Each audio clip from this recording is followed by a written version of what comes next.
Deməli, yeni dərsimiz dörd bucaqlardır. Dörd bucaqlılar. Dörd bucaqların iki növü var. Bir qabarıq dörd bucaqlar, bir də çökük dörd bucaqlar. Qabarıq dörd bucaqlar, məsəl üçün, A, B, C, D dörd bucaqlısı qabarıqdır. Amma bu tipdə dörd bucaqlar, məsələn, buna deyəcək ki, bu çökükdür və yaxud da ki, qabarıq olmayan dörd bucaqlıdır. Qabarıq olmayan. Əslində bunu belə izah eləmək olar da. Yəni cürbəcür qaydalar var. Amma belə daha rahatı, belə demək olar ki, birincisi dörd bucaqlıya belə bir tərif vermək olar ki, heç bir üçü bir düz xətt üzərində olmayan 4 nöqtədən və onları ardıcıl birləşdirən 4 parçadan ibarət olan fiqura dörd bucaqlı deyilir. Yəni fikir veririksə, tərifdə deyir ki, heç bir üçü, yəni 3 dənəsi ardıcıl bir düz xətt üzərində yerləşməyib. Yəni 2 düz xətt üzərində yerləşiblər. Məsəl üçün bu bir düz xətt üzərində yerləşib, bu bir düz xətt üzərində yerləşib. Bunlar ikisi bir düz xətt üzərində yerləşib, bunlar ikisi düz xətt üzərində yerləşib. Amma 3 dənə nöqtə ardıcıl olaraq bir düz xətt üzərində yerləşməyib və 4 nöqtədən ibarətdir və onları ardıcıl birləşdirən 4 dənə parçadan ibarət olan bir fiqurdur. Həmin bu qabarıq dörd bucaqlar, dedim, iki növ var, qabarıq və çökük və yaxud da ki, qabarıq olmayan. Bu dörd bucaqları necə təsnif eləmək olar? Məsəl üçün, belə bir şey deyim də, diagonal çəkirəm. Burada diagonal çəkirəm. Birincisi deyim ki, dörd bucaqlıda diagonal onun iki qonşu olmayan təpəsini birləşdirən parçadır. Fikir verdinizsə, diagonallar hər ikisi dörd bucaqlının daxilində yerləşdi. Amma burada diagonal çəkəndə, bu da iki qonşu olmayan təpəni bir birləşdirdim, daxildə yerləşdi. İki qonşu olmayan təpəni bir birləşdirdim.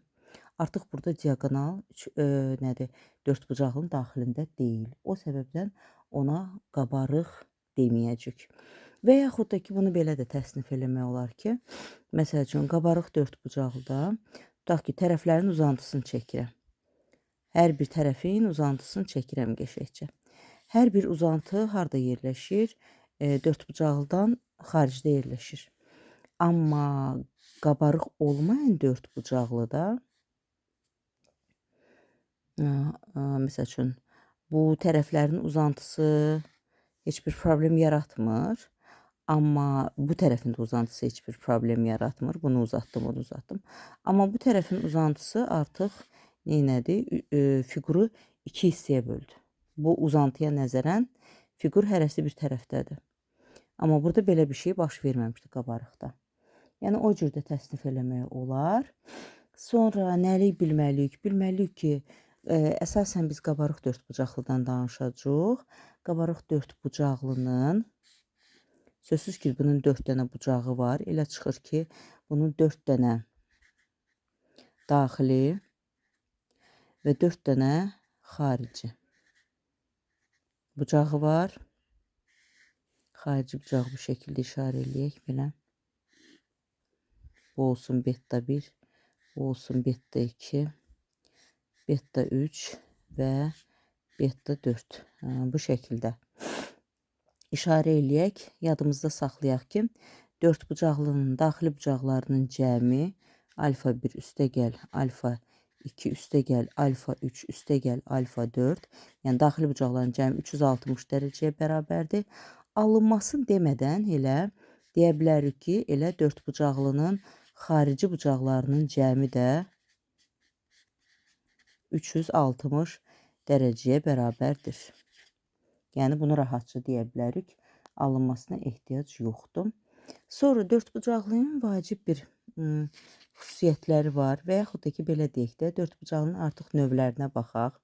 Növləri hansılardır? Ən çox istifadə olunan, ən çox danışılan növlər deməli kvadratdır. paralelogramdır. Rombdur. Düz bucaqlıdır.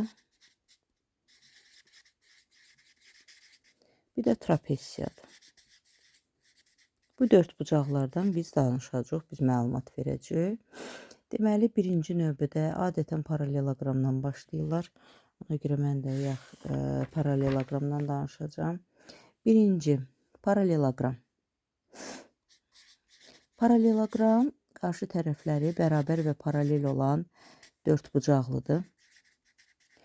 Paraleloqramın tərifdən də göründüyü kimi dedik ki, qarşı tərəfləri bərabər və paraleldir.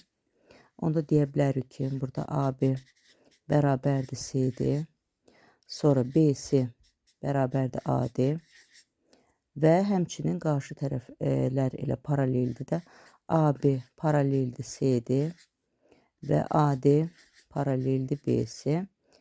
Həm paralellik var, həm də bərabərlik var. Sonra paraleloqramın qarşı bucaqları bərabərdir. Yəni bucaq A bərabərdir bucaq C, bucaq B bərabərdir bucaq D mütləq. Sonra paraleloqramın bir tərəfinə bitişik bucaqların cəmi 180 dərəcəyə bərabərdir. Yəni bir tərəf burada AB tərəfidir. Ona 2 dənə bitişik A və B bucaqları var. Onların cəmini 180 dərəcəyə bərabər eləyirik. Bu hər bir tərəfə aiddir. B ilə C-nin də cəmi 180 deyə bilərik. B bucaqlarının, B ilə C bucağının. C və D bucağının da cəmi 180 götürə bilərik. Sonra A və D bucaqlarının cəmi də 180 dərəcə götürə bilərik. Çünki bir tərəfə birləşmişdir. Sonra nə deyə bilərik? Deyə bilərik ki, paraleloqramın, məsəl üçün, bunu belə işarə eləsək, bu qarşı tərəfləri A, bu qarşı tərəfləri B kimi işarə eləsək, deyərik ki, paraleloqramın perimetri onun tərəflərin cəminə bərabərdir. A üstəgəl B, üstəgəl A, üstəgəl B şəklində yazaram. Bu da olacaq 2A üstəgəl 2B və 2-ni mötərizə xaricinə çıxardanda bizdə alınır ki, 2 vurulsun A üstəgəl B. Deməli, perimetr nəyə bərabər olacaq? Perimetr bərabər olacaq 2A üstəgəl B-yə. Bu 4 bucaq nədir? Kvadratın perimetridir. Sonra kvadratın deyirəm, paraleloqram perimetridir. Sonra bunun diaqonalları haqqında danışaq bir balaca. Diaqonallar kəsiş və kəsişmə nöqtəsində yarıya bölünür. Bu hər zaman belədir. Paraleloqramda başqa cür ola bilməz. Deməli, biz bunu belə bir şey kimi göstərə bilərik ki, AO bərabərdir OC, BO bərabərdir OD. Bu onu göstərir ki, paraleloqramın diaqonalı kəsişir və kəsişmə nöqtəsində yarıya bölünürlər. Sonra deyərik ki, bunun diaqonalları nədir? Təpə bucaqlarının tənböləni deyil. Bunun tənbölənləri perpendikulyar deyil və diaqonalları bərabər də deyil. Bərabər də deyil. Diaqonalları haqqında bu qədər danışa bilərik. Sonra nə deyə bilərik?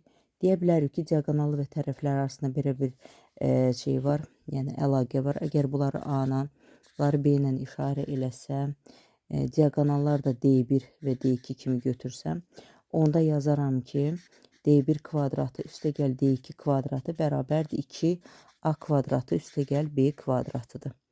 Yəni, diaqonalları ilə tərəfləri arasında əlaqə düsturu budur.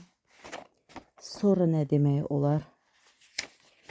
Paraleloqram haqqında məliqə ki, kifayətdir.